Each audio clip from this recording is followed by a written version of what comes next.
Hello Positive Waistcoat, today is Monday and as I said in yesterday's video, I am back, the Positive Waistcoat is back. And my first video back is going to be a video response to Roguebluejay. In his last video he talks about the YouTube community and secrets within the YouTube community. There'll be a link to that video in the doobly-doo down below. Now I'll be honest, it's not a topic that I've particularly thought about before, however it is a topic that I've become involved in a few times in the last year, because my increased involvement within the YouTube community, actively, either meeting up at gatherings, having friends within the YouTube biosphere, that's not even a word but I'm going to use it. In Ali's video he talks about how we as YouTube viewers and friends are supporting one another in maybe some what he calls bad things. He doesn't say that everybody does bad things, but he says there are people on YouTube that do some bad things, and are we supporting them through the use of silence? Ali asks, is he still in the post-dissertation Finding My Life role where he doesn't make much sense? And in a way, Ali, I've got to say you are. Because I found it quite confusing about what you meant by bad things. Because I think there's different levels to it. And this is where the focus of my discussion will come in. There are bad things in terms of things you might say on camera. And then there are bad things that you might do around things like editing and the way that you construct your video, which obviously is what we do on YouTube. We create videos. And finally, there's a type of bad thing which are kind of what we'll call life choices, and kind of bad life choices that you can make. And as Ali said, we all do them, and I think within that there's a very big difference within small bad choices and really big bad choices. I'm very like this a lot of the time, and I've decided to close the camera into my face today, and that means you can't really see my arms, so that might be something I do differently in tomorrow's video. But nonetheless, I've got my notes over here that I'm going to read from. Yes, that's what I do. So going on to this discussion about the different types of bad things, I just want to ask the question, are we silent? As I said, there's different types of bad things. Let's look at the bad things that you say on camera. One example that I want to have, now this isn't putting any personal judgment onto it, but I remember Marcus, I don't know what Marcus's surname is, it's something, did, you know, the one that goes, hello! He doesn't say it like that, but that's the best I can do. He did a video probably about half a year ago now, maybe even a year ago, around sluts and how sluts dress and what sluts do to men and this kind of thing. And off of this video there was quite a big uproar from a lot of female YouTubers, both here in the UK and in the US, basically saying, we disagree with what you're saying here.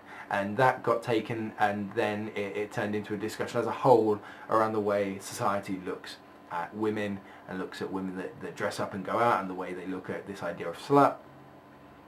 So I think it didn't necessarily focus solely on Marcus's one video, but there was a feedback, a negative feedback, as well as I'm sure there was positive feedback to the video. So in that way I think a lot of people will create videos, and if somebody disagrees with it, they're gonna say, be it in the comments or be it in a video response. And I think that's the good thing about YouTube. It allows for discussion and a difference in opinion, and for each person to share their own opinion. But I think once again, because of this difference in opinion, can you really say that's a bad thing? It's about personal judgment, I think. The next bad thing I talked about is in terms of editing and how you construct a video.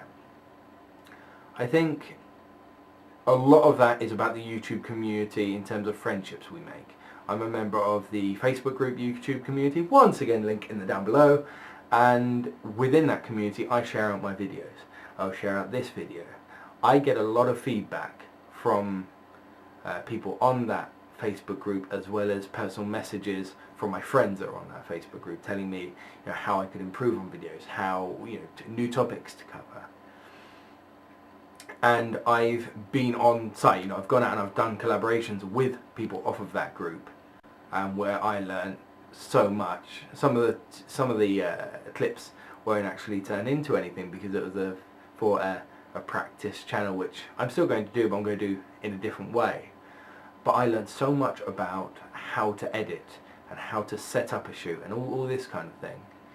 And I think, once again, is that a bad thing? The fact that I didn't know that? I don't know. And finally, the bad thing around personal choices that we make in our life. And this is what I find interesting, because Ali talks about the YouTube community, and I agree, there is a YouTube community, very much so. People outside of YouTube don't always understand that. However, even within YouTube, there are different levels to the idea of a community. There is a community by you messaging on this video right now. That creates a dynamic, it creates a relationship. And especially for people who have multiple people commenting on a video, it creates a community of viewers. However, there's the next level of collaborators. People that you come together and you make videos with, you watch each other's stuff, you comment on each other's stuff, you support each other. And this is, as I said, the Facebook group YouTube community is very good at that. And finally, you've got the friendships that you make on YouTube. I have a number of, some of my closest friends now I've made through YouTube. And I think it's this final area where the personal life choices come into it. If I'm commenting on a channel, you know, not something that I know in my personal life, but just somebody's channel that I subscribe to, I won't necessarily know a lot of the decisions they make in their personal life. So I cannot comment on that. Plus, it's got nothing to do with me. So it may be construed that I'm keeping silent around decisions people make in their own life, but often I won't know of those decisions, and to be honest with you, often I won't particularly care. However, in that last group of friends that I've made off of YouTube, that for me goes away from YouTube in a way. This is your friend, and you will treat that person like your other friends. And same with any of my friends. If they come to me with a problem or a decision they've made in their life and I disagree, I will tell them, depending on what the decision is, depending on what the situation is. And I think that's very individual to the friendship and to the situation. So yes, Ali on his video asked about the ethics of silence on YouTube. And in terms of if we solely look at YouTube, I'm asking, is there a silence? I'm not quite sure there is. I think if you post a video which people disagree with, you will find out that people disagree with it, and people will let you know. So guys, the Positive Waistcoat is back, and this week, every day this week, there's going to be a new video, so tune in and watch them, and yeah, I will see you guys around. Take care. It's alright.